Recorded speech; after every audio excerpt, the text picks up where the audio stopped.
अंग्रेजों को 1662 में पुर्तगालियों ने बम्बई क्यों दान में दे दिया था?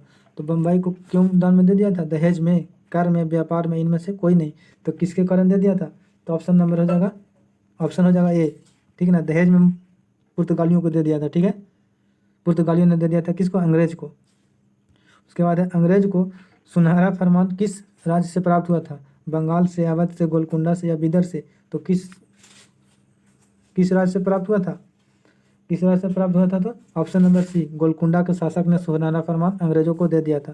तो ऑप्शन नंबर सी हो जाएगा। उसके बाद अगला क्वेश्चन है कि बंगाल में एक सोसाइटी की स्थापना किसने किया था? कॉर्नवालिस ने, डलहौजी ने, विलियम जोन्स ने? तो किसने किया था? तो ऑप्शन नंबर हो जाएगा सी, विलियम जोन्स ने। ऑप्शन नंबर सी हो जाएगा, ठीक है। उसके बाद है कि किस अंग्रेज को बंगाल का टाइगर कहा जाता है? किस अंग्रेज को बंगाल का टाइगर कहा जाता है? डलहौजी का, कैनिंग का, कॉर्नवालिस का या ब्लेजली का? तो किसको कहा जाता है? तो ये कहा जाता है ब्लेजली का। ऑप्शन नंबर डी हो जाएगा, ठीक है। अगला क्वेश्चन है कि सहायक संधि का प्रेरणा कौन था? जो सहायक संधि का प्रेरणा कौन था? तो कौन था? डलहौजी था, ब्लेजली था, कॉर्नवालिस था या कैनिंग था? तो ये बोला जाता है किसको? ब्लेजली का। सहायक संधि इसी ने शुरू किया था। तो ऑप्शन नंबर हो जाएगा बी। और किस अलग भी किया था? तो कौन किया था बंगाल का अलग? तो ब्लेजली नहीं किया था सहायक संधि द्वारा, ठीक है। कॉर्नवालिस कोड कब बना था? 1775 में, 1793 में, 1797 में या 1805 में? तो कॉर्नवालिस कोड कब बना था? तो 1793 में हो जाएगा। ऑप्शन नंबर बी हो जाएगा, ठीक है। अगला है कि संथाल विद्रोह किस वर्ष हुआ था? 1832 में, 1841 में, 1851 में या फिर 1853 में? तो कब हुआ था? तो 1853 में। ऑप्शन नंबर डी हो जाएगा। और किसने किया था? तो सिद्धू और कानू नामक दो व्यक्ति थे जिसने संथाल विद्रोह किया था। उसके बाद है पुर्तगालियों ने गोवा पर कब अधिकार किया था? 1505 में, 1515 में, 1512 में, 1510 में, 1509 में? तो कब किया था? तो 1510 में। ऑप्शन नंबर हो जाएगा सी। और सबसे पहले यहीं किया था, सबसे बाद में इसका जो है यहाँ से छोड़ा था। बंगाल का प्रथम गवर्नर जनरल कौन था? हेस्टिंग था, क्लाई था, रॉबर्ट क्लाई, ब्लेजली था या बैंटिंग था? तो बंगाल का प्रथम गवर्नर जनरल कौन था? तो वारेन हेस्टिंग था। ऑप्शन नंबर हो जाएगा ए। अगला है कि बंगाल में द्वैध शासन की व्यवस्था स्थापना हुई थी। तो बंगाल में द्वैध शासन की व्यवस्था स्थापना कब हुई थी?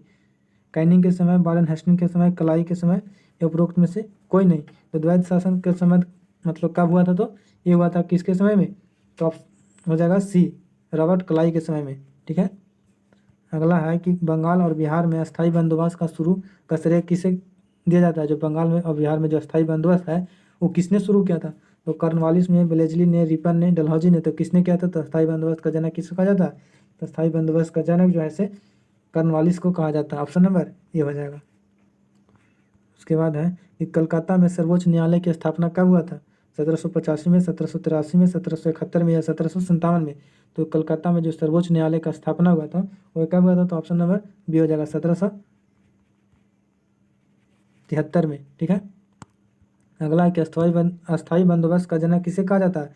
मार्टिन बैट को, मुर्नो को, कॉर्नवालिस को या फिर जॉन शोर को? तो जस्ट पीछे बताए थे किसको कहा जाता है? तो कॉर्नवालिस को कहा जाता है। ऑप्शन नंबर सी हो जाएगा। अगला है कि अस्थायी बंदोबस्त अथवा इस्तेमरी बंदोबस्त, इस्तेमरारी इसको ही बोलते हैं। अस्थायी बंदोबस्त भी आ सकता है आपका एग्जाम में, और इस्तेमारी बंदोबस्त भी आ सकता है। तो कब लागू हुआ था? तो कब हुआ था? 1790 में, 1793 में, 1792 में या फिर 1805 में? तो ये कब लागू हुआ था? ये हुआ था 1793 में। ऑप्शन नंबर हो जाएगा बी। रिपीटेड क्वेश्चन है, अस्थायी बंदोबस्त कहाँ लागू हुआ था? तो अस्थायी बंदोबस्त कहाँ हुआ था? तो बंगाल में लागू हुआ था सबसे पहले। ऑप्शन नंबर सी हो जाएगा, ठीक है। उसके बाद है 16 नंबर की रैयतवाड़ी में व्यवस्था में भूमि का स्वामी कौन होता था? तो जमींदार होता था, ब्रिटिश सरकार होता था, किसान होता है, इनमें से कोई नहीं। तो रैयतवाड़ी व्यवस्था में भूमि का जो स्वामी होता था वो एक किसान होता था। तो ऑप्शन नंबर हो जाएगा सी हो जाएगा, ठीक है। 17 नंबर है कि रैयतवाड़ी बंदोबस्त औपनिवेशिक भारत के में कितने प्रतिशत भाग पर लागू हुआ था? तो 15%, 51%, 30% या फिर 50%? तो ये जो हुआ था टोटल 51% पर लागू हुआ था। ऑप्शन नंबर बी हो जाएगा, ठीक है। उसके बाद है आगे कि भारत आने वाले प्रथम यूरोपीय कौन थे? तो पुर्तगाली थे, ब्रिटिश थे। तो सबसे पहले कौन आया था? तो पुर्तगाली आया था। ऑप्शन नंबर ये हो जाएगा। उसके बाद है कि किस रिपोर्ट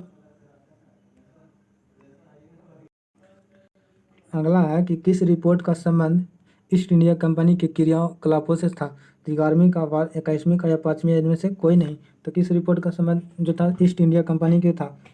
तो किसका था? 5वीं रिपोर्ट पर था, ऑप्शन नंबर सी। अगला है कि ईस्ट इंडिया कंपनी की स्थापना कब हुई थी? 1600 में, 1665 में, 1610 में या 1615 में? तो ये कब हुई थी? ऑप्शन नंबर ए, 1600 ईस्वी में हुआ था। उसके बाद अगला क्वेश्चन है कि फ्रांस बुकानन के विवरण से किस जनजाति के बारे में जानकारी मिलता है? तो गौड़ को, सैंताल को या कोल का या फिर हमार को? तो फ्रांसीसी बुकानन था, उसके बाद वो जो है से उससे किस जनजाति के बारे में मिलता है? तो वो जो मिलता है से वो संथाल के जाति के बारे में मिलता है, ऑप्शन नंबर बी हो जाएगा। उसके बाद है कि वारेन हेस्टिंग ने द्वैध शासन प्रणाली को समाप्त कर दिया था। जो वारेन हेस्टिंग था, द्वैध शासन प्रणाली को कब समाप्त किया था? तो 1773 को, 1772 को, 1774 या 1775 को? तो कब समाप्त किया था? तो 1772 को, ऑप्शन नंबर बी हो जाएगा। तो बाद अगला है कि अंग्रेजों ने भारत में अपनी पहली फैक्ट्री स्थापित किया था। तो कब किया था? स्थापित कहाँ किया था लिखना चाहिए था। तो स्थापित किया था तो सूरत में, हुबली लिखना चाहिए था, हुबली में, कलकत्ता में या फिर आरा में? तो कहाँ किया था? तो अंग्रेजों ने पहला जो है अपना फैक्ट्री जो है इसे कहाँ किया था? तो सूरत में स्थापित किया था, ऑप्शन नंबर ये हो जाएगा। उसके बाद है भारत में पहली बार डाक टिकट किस गवर्नर जनरल ने जारी किया था? तो पहली बार जो डाक टिकट है किसने जारी किया था? तो हेस्टिंग ने, कॉर्नवालिस ने, बेंटिंग ने या फिर डलहौजी ने? तो डाक टिकट का मतलब होता है कि जो टिकट जो आज पोस्टमैन पहुंचाता है उसके बारे में बात कर रहा था। तो ये किसने शुरू किया था? तो ये शुरू किया था डलहौजी ने, ठीक है, ऑप्शन नंबर डी हो जाएगा। और एक और व्यवस्था चालू किया था, कौन सी? तो रेल चलाया था इसी ने, डलहौजी ने। और कब चलाया था? तो 1853 में। उसके बाद है कि डलहौजी ने विधवा विवाह को मान्यता कब दी? जो विधवा विवाह है उसका मान्यता कब दी, मतलब शादी करने का जो प्रथा है वो कब चलाया? तो 1852 में, 1853 में, 1854 में, 1855 में? तो कब चलाया था? 1855 में, ऑप्शन नंबर डी हो जाएगा। उसके बाद है कि फ्रांसीसी बुकानंद कौन थे? सैनिक थे, गायक थे, अभियंता थे या सर्वेक्षक थे? तो फ्रांसीसी बुकानंद जो थे से कौन थे? तो ये जो थे से सर्वेक्षक थे, ऑप्शन नंबर डी हो जाएगा। उसके बाद है कि अवध को अंग्रेजी साम्राज्य में कब विलय किया गया था? किसने किया था? अवध को अंग्रेजी साम्राज्य में विलय किया था, मतलब किसने किया था और किसके द्वारा किया था? तो हड़प नीति के द्वारा किया था। तो कौन? तो कैनिंग किया था, बेंटिंग किया था या फिर कॉर्नवालिस किया था या डलहौजी किया था? तो किसने किया था? तो डलहौजी ने। पूछता है कि हड़प नीति किसको है? तो ये डलहौजी के, ऑप्शन नंबर डी। सुएज नहर व्यापार के लिए खोली गई थी। तो सुएज नहर व्यापार के लिए कब खोली गई थी?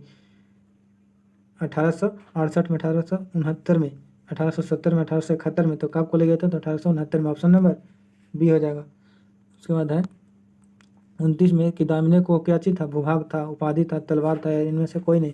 तो दामिनी जो को था वो भूभाग था, ऑप्शन नंबर ए। उसके बाद है कि मीर कासिम तथा ईस्ट इंडिया कंपनी के बीच संघर्ष का मुख्य कारण क्या चीज था? तो मीर कासिम और ईस्ट इंडिया कंपनी के बीच संघर्ष का कारण क्या चीज था? तो मीर कासिम का मुगल बादशाह तथा अवध के नवाब के साथ सहयोग, अंग्रेज द्वारा दस्तक का दुरुपयोग, मीर कासिम का फ्रांसिस्को के साथ षड्यंत्र, मीर जाफर का ईस्ट इंडिया कंपनी के साथ षड्यंत्र। तो ये जो था क्या चीज था? तो ऑप्शन नंबर हो जाएगा बी। ऑप्शन नंबर क्या जाएगा? बी हो जाएगा। अंग्रेजों के द्वारा दस्त का दुरुपयोग, जो वहाँ के जो दस्ता दिया जाता था, जो कागज होता था, उसका दुरुपयोग करने लगे थे, जिसके कारण मीर कासिम को तथा ईस्ट इंडिया कंपनी के बीच संघर्ष जारी हो गया था।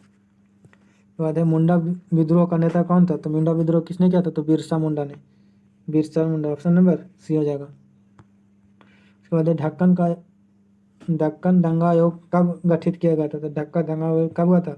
1875 में, 1880 में, 1885 में, 1890 में? तो कब हुआ था? तो 1875 में, ऑप्शन नंबर ए हो जाएगा। अगला है कि मारवाड़ी बंदोबस्त किस के द्वारा लागू किया गया था? तो मारवाड़ी जो था किसके द्वारा? तो मारवाड़ी किसके द्वारा? Martin Burt, Reid, Munro, Buchanan? तो किसके द्वारा लागू किया गया था? तो ऑप्शन नंबर ए हो जाएगा, मार्टिन बर्ट। अगला क्वेश्चन है कि रैयतवाड़ी बंदोबस्त के जनक कौन थे? रैयतवाड़ी बंदोबस्त के जनक कौन थे? मार्टिन बर्ट थे, बुकानन थे, मुनरो एंड रीड थे या इनमें से कोई नहीं? तो रैयतवाड़ी बंदोबस्त के जनक कौन थे? तो ऑप्शन नंबर सी हो जाएगा, रीड एंड मुनरो। इस चैप्टर का अंतिम क्वेश्चन है कि अवध का अंतिम नवाब कौन था? सफाउद्दौला, सदात अली, नसरुद्दीन हैदर या वाजिद अली? तो कौन था? तो अवध का जो था अंतिम जो था नवाब जो था से वाजिद अली था। Option number D. इस वीडियो में इतना ही, फिर मिलते हैं नेक्स्ट वीडियो में। जय हिंद। वीडियो अच्छा लगा तो लाइक और शेयर करना ना भूलें।